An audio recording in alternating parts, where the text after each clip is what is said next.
गुलनार घड़े में पानी भर लेती है और अपने घर की तरफ जाने लगती है। तभी 7 रंगों वाली चिड़िया उड़कर उसके सामने आ जाती है। तुम अपनी खूबसूरती पर बहुत घमंड कर रही हो गुलनार। एक दिन ऐसा आएगा जब तुम अपने इस घमंड पर पछताओगी। देखो चिड़िया, मैं तुमसे कम सुंदर नहीं हूँ। मेरे बाल 7 रंगों के हैं, तो मेरी खूबसूरती का कोई जवाब ही नहीं है। मैं घमंड क्यों ना करूं? देखो, मैं तुम्हें एक सच बताना चाहती हूँ। क्या तुम मेरे साथ एक जगह चलोगी?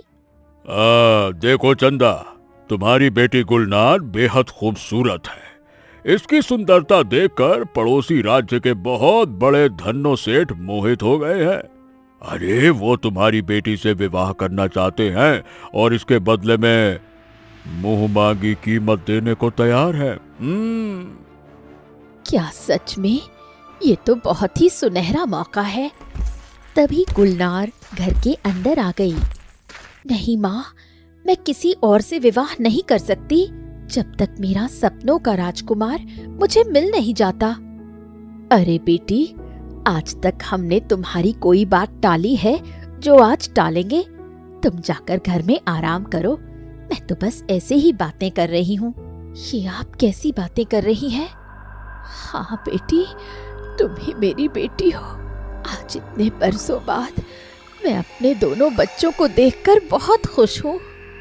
ऐसा कभी नहीं हो सकता। मुझे यहाँ से जाने दीजिए। अरे, मेरी इस खूबसूरती को देखकर सभी मेरे माता पिता बन रहे हैं। फिर गुलनार वहाँ से जाने लगी। रानी गोदावरी रोने लगी। माँ, आप फिक्र मत करो, मुझे पता है कि क्या करना है। फिर दोनों वहाँ से गुलनार के पीछे पीछे जाने लगे। गुलनार चलते चलते अचानक एक सुनहरे दरवाजे के पास आ गई। ये दरवाज़ा कैसा है? मैंने तो इसे कभी पार नहीं किया। लगता है उस चिड़िया ने आंख बंद करवाकर धोखे से मुझे ये दरवाज़ा पार करवाया है। लेकिन चलो, अब आ ही गई हूँ तो मुझे उस बूढ़ी अम्मा के पास जाना चाहिए। फिर गुलनार वहाँ से निकल पड़ी और घने जंगलों से होते हुए एक बड़ी सी गुफा में पहुंची, जहाँ वो बूढ़ी औरत एक बहुत बड़ी जगह पर तंत्र मंत्र कर रही थी। सुबह का वक्त था। चारों तरफ सुनहरा जंगल फैला हुआ था। वहीं एक मैदानी इलाके में एक लोमड़ी गर्भवती जमीन पर गिरी हुई थी। सामने एक मल्लिका अपने 3 साल के बेटे के साथ खड़ी फूट फूट कर रो रही थी। हमें माफ कर दो, मुझसे गलती हो गई। मैं तो बस अपने बेटे को युद्ध अभ्यास की एक झलक दिखा रही थी। मैं तुम्हें श्राप देती हूँ कि जिस तरह मैं अपनी औलाद को खोकर इस दुनिया में जी रही हूँ, तुम भी कभी औलाद का सुख नहीं पाओगी।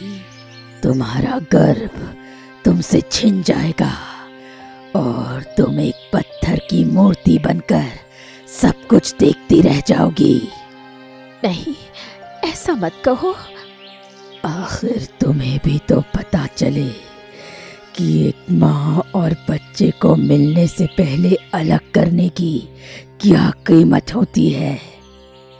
इतना कहते ही लोमड़ी अपनी आखिरी सांसें गिन लेती है।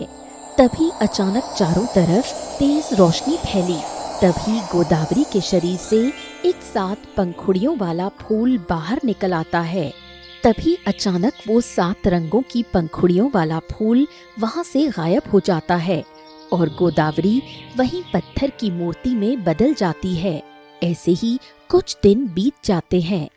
वहीं धरती पर एक मछुआरा रमन जंगलों से अपनी किस्मत को कोसते हुए जा रहा होता है।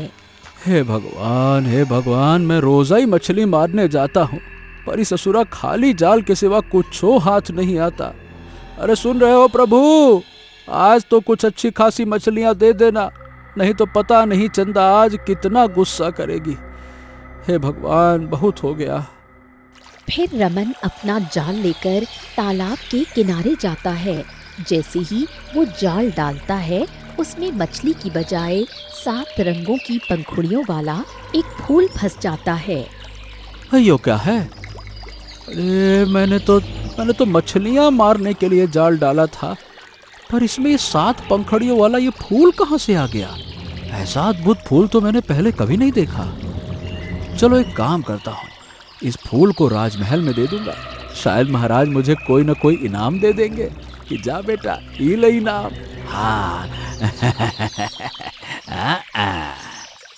फिर रमन वो फूल लेकर अपने घर की तरफ निकल पड़ता है और घर आ जाता है।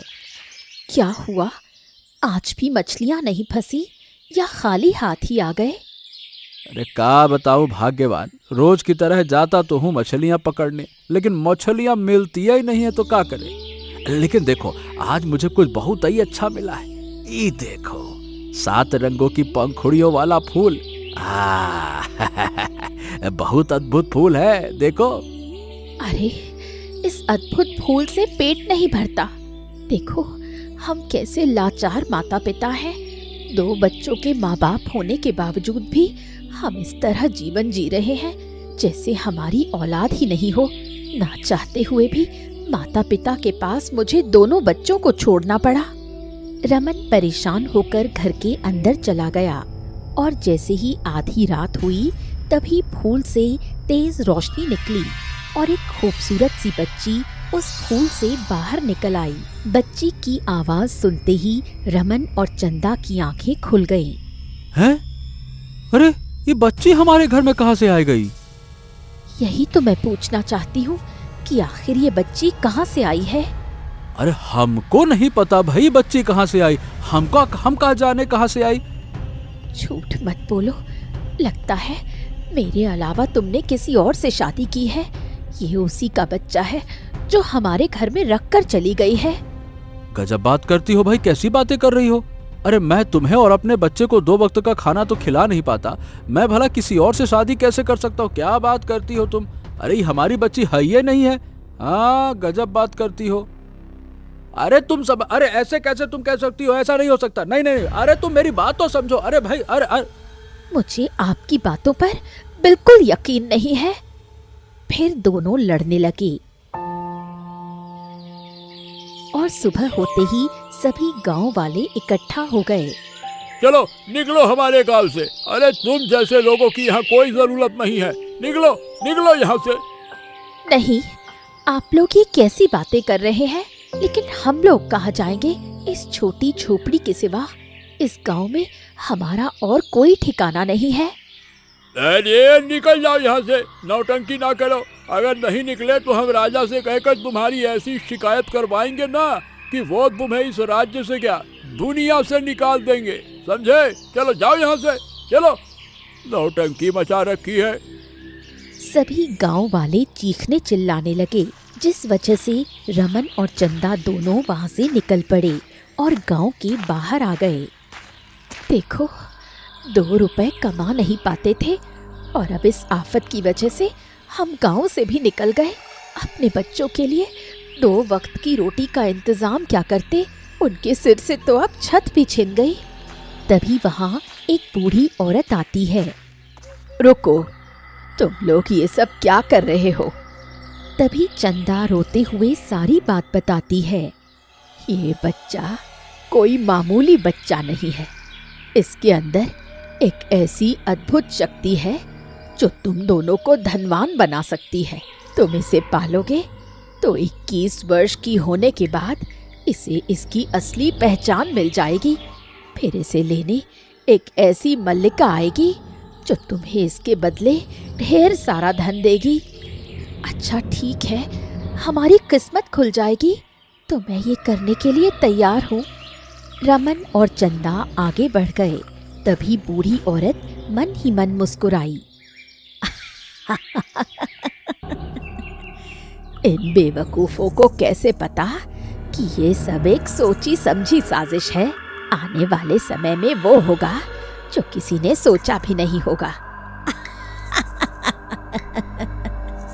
वो हंसते हुए झाड़ियों में ओझल हो गई।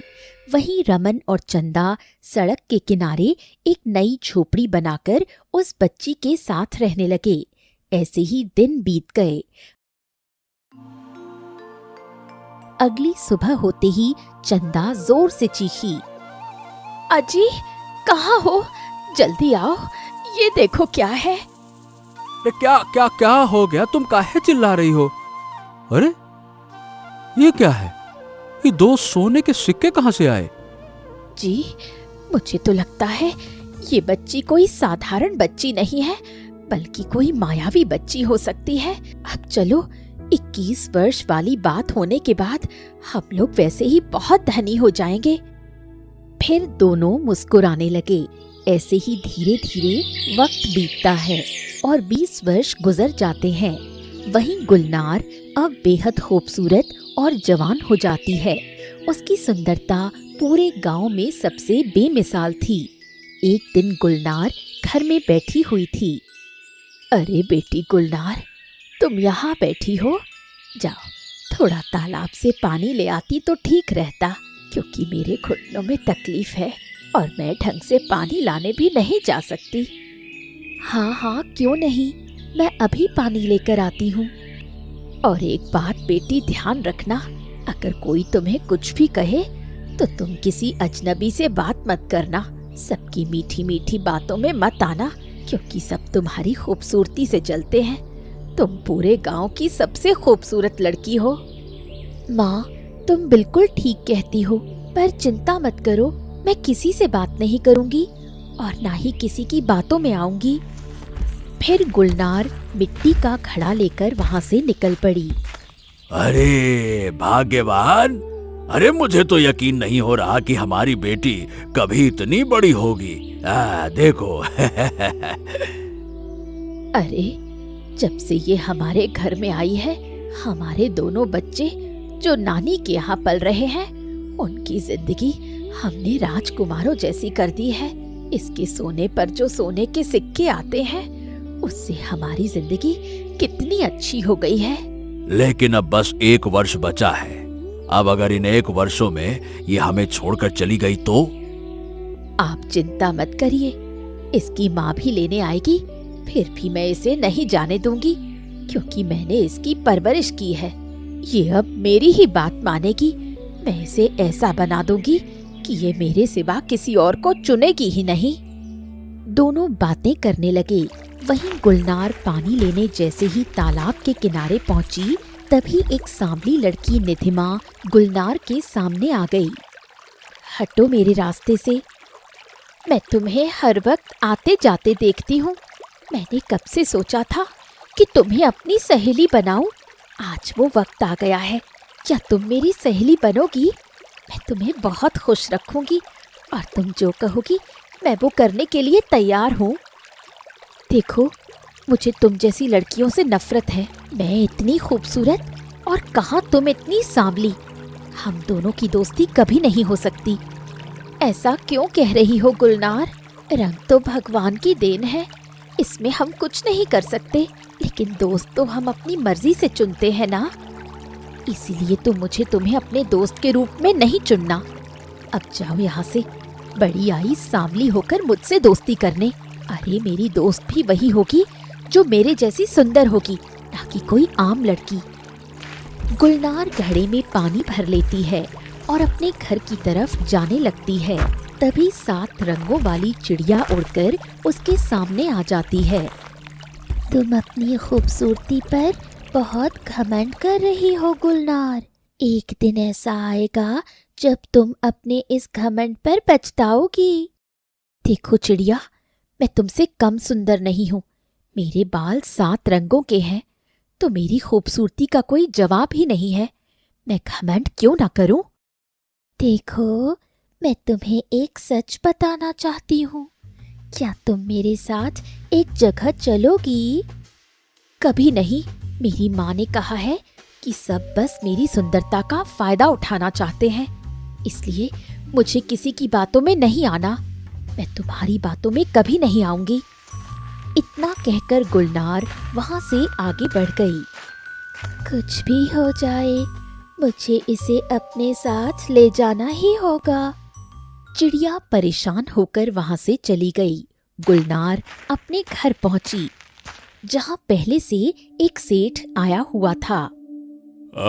देखो चंदा, तुम्हारी बेटी गुलनार बेहद खूबसूरत है। इसकी सुंदरता देखकर पड़ोसी राज्य के बहुत बड़े धन्नो सेठ मोहित हो गए हैं। अरे वो तुम्हारी बेटी से विवाह करना चाहते हैं और इसके बदले में मुंह मांगी कीमत देने को तैयार है। क्या सच में? ये तो बहुत ही सुनहरा मौका है। तभी गुलनार घर के अंदर आ गई।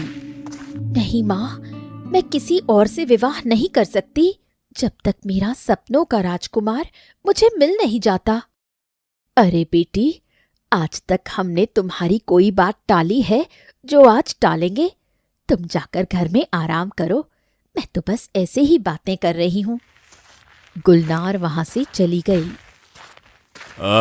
तो क्या सोचा है तुमने? मैं अपनी बेटी की शादी जरूर करूंगी। आप सेठ को लेकर यहाँ आ जाना, फिर हम धूमधाम से विवाह कर देंगे। सेठ वहां से चला जाता है। तभी रमन वहां आता है। अरे भाग्यवान, ये कैसी बातें कर रही हो तुम? अरे तुम हमारी बेटी का विवाह ऐसे कैसे कर सकती हो? तुम्हें इसके भविष्य के बारे में सब कुछ पता है ना? ये कोई आम लड़की नहीं है। 21 वर्ष पूरे होते ही इसे लेने इसकी दुनिया के लोग आएंगे। तुमको पता है ना ये सब? चुप करो जी। 21 वर्ष पूरे होने में अभी कुछ महीने बचे हैं। तब तक मैं इसकी शादी करके धन कमा लूंगी। उसकी दुनिया से हमें क्या मतलब? भाग्यवान, तुम्हारा लालच दिन प्रतिदिन बढ़ता ही जा रहा। ये ठीक बात नहीं है। रमन परेशान होकर चला जाता है। कुछ दिन और बीतते हैं। एक दिन गुलनार रास्ते से गुजर रही होती है। तभी वही बूढ़ी औरत उसके सामने आकर खड़ी हो जाती है। आप कौन हैं जो मेरे रास्ते में खड़ी हैं? मेरी छोटी सी परी आज इतनी बड़ी हो गई, मुझे यकीन ही नहीं हो रहा। आप ये क्या बातें कर रही हैं? अगर तुम्हें मेरी बातों पर यकीन नहीं है तो तुम्हें अपने माता पिता को आजमाना चाहिए। चुप हो जाइए।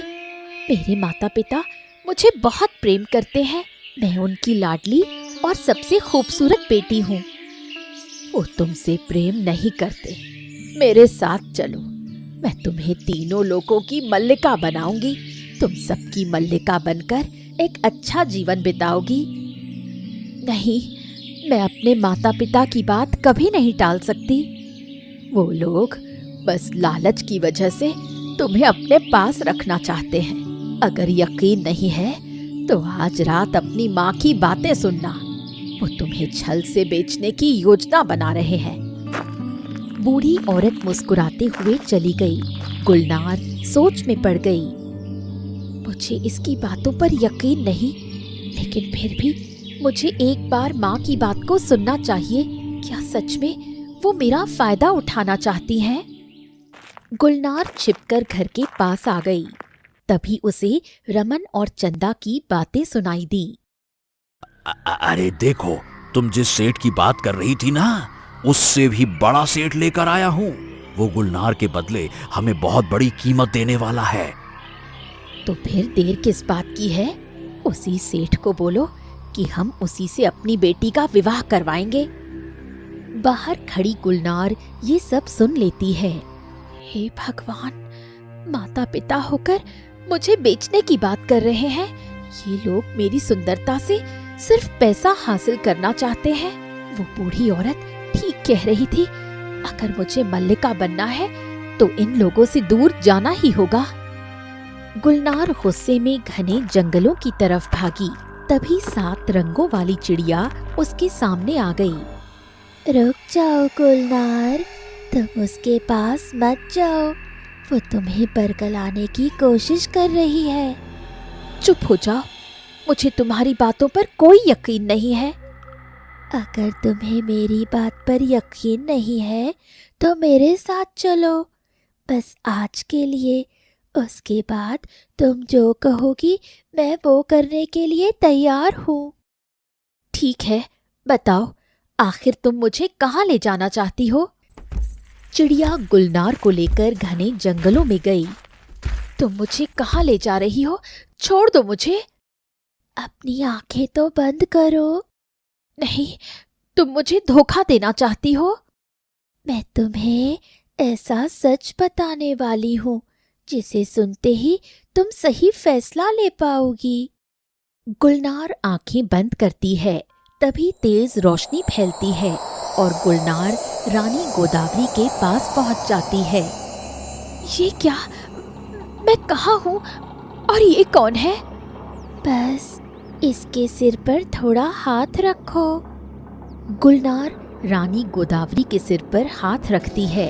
अचानक तेज रोशनी फैलती है और रानी गोदावरी अपने असली रूप में आ जाती है। ये क्या? आप कौन हैं और इस मूर्ति में क्यों थी? और आप इतना रो क्यों रही है? ये सब क्या हो रहा है? मुझे यकीन नहीं हो रहा कि मेरी बेटी आज इतनी बड़ी और इतनी खूबसूरत हो गई है।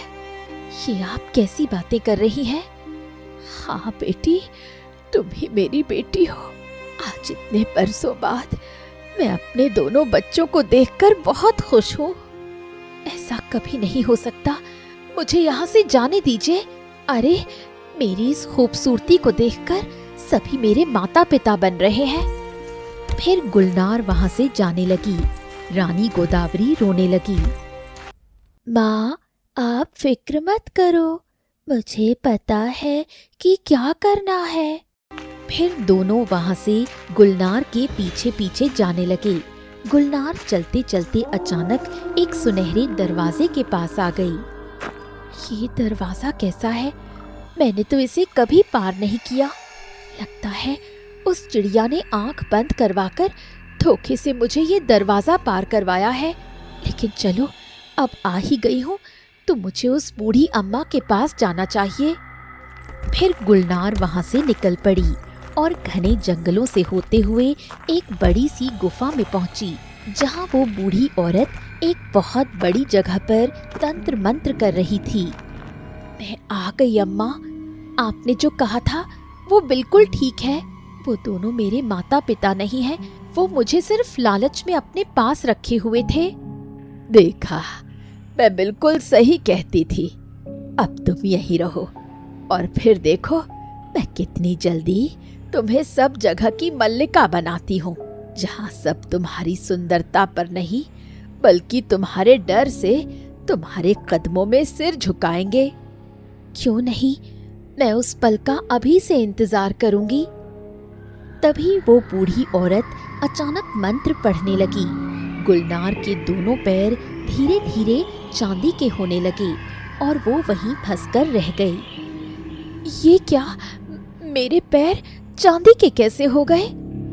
तुम्हें मल्लिका बनना है ना? ये उसी की पहली सीढ़ी है। तुम बस 2 दिनों का इंतजार करो। चलो ठीक है, अगर मल्लिका बनने के लिए यही रास्ता है तो मैं ये करने के लिए तैयार हूँ। गुलनार मुस्कुराने लगी और ऐसे ही वो दिन बीत गया। वहीं दूसरी तरफ वो 7 रंगों वाली चिड़िया और रानी गोदावरी दोनों परेशान हो गए।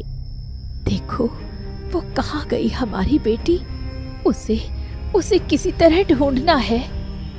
हाँ, वो शायद उस बुढ़िया के पास तो नहीं चली गई जो उसे हर वक्त अपनी बातों से बहलाती थी। चलो, हमें जल्दी ढूंढना होगा। फिर दोनों वहाँ से निकल पड़ते हैं। ऐसे ही 1-2 दिन और बीत जाते हैं। वहीं दूसरी तरफ चंदा और रमन दोनों परेशान हो जाते हैं। ये क्या हो गया जी? 2 दिन हो गए पर अभी तक गुलनार कहीं नजर नहीं आ रही। कहीं उसे हमारी बातों का पता तो नहीं चल गया कि हम उसका सौदा एक बहुत बड़े सेठ से कर रहे थे। हाँ, शायद उसे पता चल गया होगा और उसने हमारी बात सुन ली होगी। लेकिन चंदा, अब वो सौदे की बात छोड़ो। मैं सही बताऊं तो अब बस अपनी बेटी की बहुत याद आ रही है। हाँ, आप ठीक कह रहे हो। अरे, इतने वर्षों तक वो हमारे पास थी तो हमने सिर्फ धन का लालच किया। लेकिन अब वो हमारे पास नहीं है तो मुझे ऐसा लग रहा है जैसे कोई अपना मुझसे दूर हो गया हो। लगता है तुम्हारी ममता अब तुम्हारे ऊपर हावी हो रही है चंदा। भले ही हमने लालच में उसकी परवरिश की, लेकिन आखिर हमने इतने वर्षों तक उसे पाला पोसा। उसने तुम्हें माँ कहा और तुमने उसे बेटी, उसने मुझे पापा कहा, मैंने उसको सीने से लगाया। अरे कहीं ना कहीं माँ बेटी का प्रेम तो छुपा हुआ है ना। मुझे गुलनार को ढूंढना ही होगा जी। चलो हम ढूंढते हैं। फिर चंदा भी वहां से निकल पड़ी।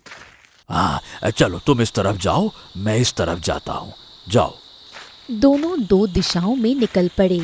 चंदा चलते चलते एक झोपड़ी के पास पहुंची। अब मैं क्या करूं? मैंने सारा जंगल छान मारा, अभी तक मुझे मेरी बेटी कहीं नहीं मिली। तभी इतने में वहां से एक साधु बाबा गुजरे। बेटी, तुम बहुत परेशान दिख रही हो।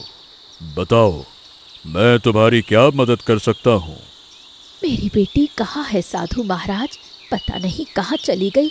मैं सब जगह ढूंढ रही हूँ पर मुझे कहीं मिल क्यों नहीं रही है।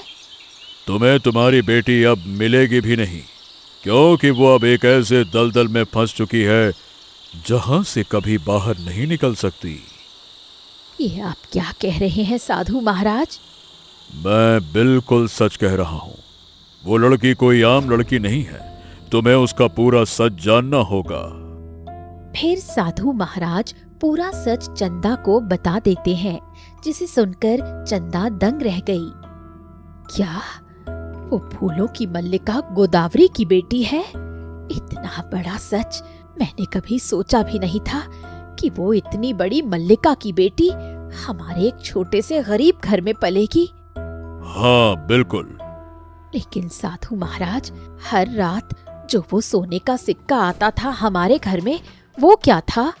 अब गुलनार के पैर चांदी के बन चुके हैं, और जैसे ही वो पूरी तरह से चांदी की बनेगी, वो बुढ़िया सर्वशक्तिशाली हो जाएगी।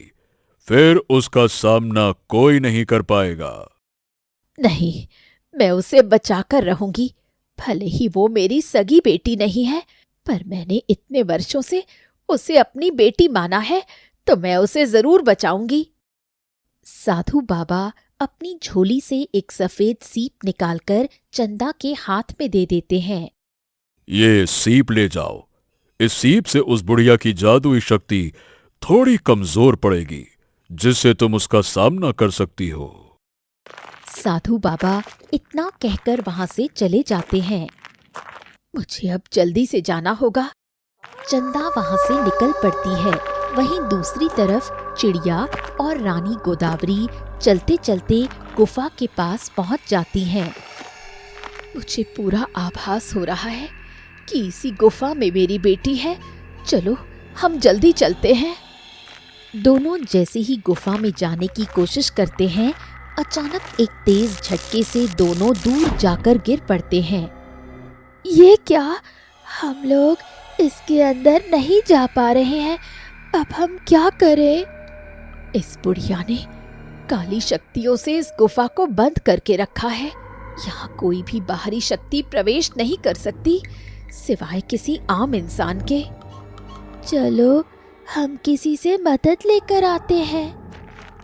फिर दोनों वहां से चले जाते हैं। तभी चंदा सीधे गुफा के अंदर चली जाती है, जहां गुलनार जोर जोर से चीख रही होती है। तुम ये क्या कर रही हो मेरी बेटी के साथ? माँ, मुझे बचा लीजिए। ये मेरे साथ क्या कर रही है? मेरी अंदरूनी शक्ति कमजोर हो रही है। तो तुम आ ही गई। तुम कुछ नहीं कर सकती, एक मामूली सी इंसान हो तुम। मैं अच्छी तरह से जानती हूँ कि तुम इस बच्ची के साथ क्या करने वाली हो, क्योंकि तुम्हारा पूरा सच मुझे पता चल गया है। तभी इतने में मल्लिका गोदावरी भी 7 रंगों की चिड़िया के साथ वहां आ गई। बेटी, बेटी तुम ठीक तो हो ना? तुम मेरी बेटी को छोड़ दो। मल्लिका गोदावरी, मुझे आपका सारा सच पता चल गया है। मैंने गुलनार को पाल पोसकर इतना बड़ा किया, लेकिन आज आपका सब कुछ जानकर मुझे कितनी तकलीफ हो रही है, कि एक माँ अपने बच्चों के लिए कितना तड़पती है। मुझे कुछ समझ नहीं आ रहा। मुझे नहीं पता कि आप दोनों एक दूसरे को क्या कह रही हैं। मैं किसकी बेटी हूँ? ये सब क्या हो रहा है? सुनो बेटी, तुम पूरा सच जानना चाहती हो तो सुनो। फिर रानी गोदावरी सारा सच गुलनार को बता देती है। इतना बड़ा सच मैंने कभी सोचा भी नहीं था। अब तुम सच जानकर भी क्या कर लोगी? ये तुम क्या कह रही हो? ये सब तुमने किया था? हाँ, ये सब बरसों पहले ही तय हुआ था। उस दिन तुम्हारे बेटे का जिद करना कि वो युद्ध अभ्यास देखना चाहता है और तुम्हारा वो अभ्यास करना, और वहाँ वो लोमड़ी जो अपनी आखिरी सांसें गिन रही थी, वो कोई और नहीं बल्कि मेरी शिष्या थी। तुम्हें वो श्राप देने के लिए मैंने ही उसे कहा था। अब मैं देखती हूँ कि तुम क्या करती हो। जैसे ही गोदावरी आगे बढ़ी वैसे ही बुढ़िया एक जादू करती है जिससे गोदावरी दूर जाकर गिर पड़ती है। माँ, आप ठीक तो हो ना? हाँ बेटा, मैं ठीक हूँ। और चंदा, तुम चली जाओ यहाँ से। अरे, तुम तो धन के लालच में ही इसे पाल रही थी ना? बरसों पहले मैंने ही तो तुमसे कहा था। हाँ, मैंने लालच में इसे पाला था, पर अब मेरे भीतर माँ की ममता जाग गई है। मैं अपनी बेटी को तुम्हारी इस घिनौनी चाल का शिकार कभी नहीं होने दूंगी। तभी चंदा वो सफेद सीप बाहर निकालती है और बूढ़ी औरत के सामने कर देती है। उस सीप से एक तेज रोशनी निकलती है और कुछ देर के लिए बुढ़िया की आंखों के सामने धुंध छा जाती है। मल्लिका अब ये कमजोर हो चुकी है। कुछ देर के लिए इस सीप से हम इसकी शक्ति रोक सकते हैं। अब आप जल्दी से इसे सबक सिखाइए। तुम्हें दूसरों को जानवर बनाने का बहुत शौक है ना? तुमने मेरे साथ बहुत बड़ा खेल खेला है। अब देखो मैं क्या करती हूँ। तभी चंदा सीप की तेज रोशनी बुढ़िया पर बनाए रखती है। जैसे ही मल्लिका गोदावरी का जादू उस बूढ़ी औरत पर पड़ता है, अचानक उसका शरीर बदलने लगता है और वो एक काले फूल के रूप में तब्दील हो जाती है। तभी अचानक देखते ही देखते वो बूढ़ी औरत पूरी तरह से एक काले फूल के रूप में बदल गई। उसी वक्त तेज रोशनी फैली और वो 7 रंगों वाली चिड़िया फिर से एक बेहद खूबसूरत राजकुमार के रूप में बदल जाती है। मेरा बेटा, आज इतने बरसों बाद तुम्हें इस रूप में देखकर मुझे बहुत खुशी हो रही है। माँ, मुझे माफ कर दीजिए। मैं उस वक्त अपने घमंड में इतनी अंधी थी कि मैंने आपको पहचानने से इनकार कर दिया और आपको ठुकरा दिया। मुझे माफ कर दीजिए। बेटी, अब चलो, वक्त आ गया है कि हम अपनी दुनिया में लौट चलें। हाँ बहन, अब चलिए। हम इतने बरसों से अपनी उस फूलों की दुनिया से बहुत दूर रहे हैं। चलिए। ये सुनकर चंदा की आंखों से लगातार आंसू गिरने लगे। बेटी, अब तुमको अपनी दुनिया में जाना चाहिए। नहीं माँ, मैं आप लोगों को छोड़कर वापस नहीं जाऊंगी। मैंने अपना बचपन अपनी इस माँ और पिता के साथ बिताया है। मैं इन्हीं के साथ यहीं रहना चाहती हूँ। भले ही इन्होंने कुछ पल के लिए लालच किया हो, पर आज इन्होंने मुझे अपनी बेटी कहकर सच्चे दिल से अपनाया है। हाँ बेटी, तुम बिल्कुल ठीक कह रही हो। जब तुम मेरे गर्भ में सिर्फ 1 महीने की थी, तब मुझे तुम्हें त्यागना पड़ा था। इतने वर्षों तक भले ही इन्होंने लालच में, पर तुम्हारी परवरिश बहुत अच्छी की है।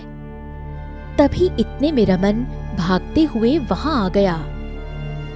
गुलनार, अरे गुलनार, मेरी बेटी तुम ठीक तो हो ना? मैंने तुम्हें सब जगह ढूंढ लिया था। एक साधु महाराज ने मुझे यहाँ का पता बताया, इसीलिए मैं तुरंत यहाँ आ गया। कैसी हो बेटी, कैसी हो? तुम ठीक तो हो ना? हाँ जी, हमारी बेटी बिल्कुल ठीक है। आज तुम दोनों का प्रेम देखकर मैं बहुत खुश हूँ कि मेरी बेटी सही हाथों में है। पुत्र, चलो अब हम अपने राज्य चलते हैं। हम अपनी बेटी से मिलने यहाँ आते जाते रहेंगे। बहन, अपना ध्यान रखना। तभी एक तेज रोशनी के साथ मल्लिका, गोदावरी और राजकुमार वहां से चले गए।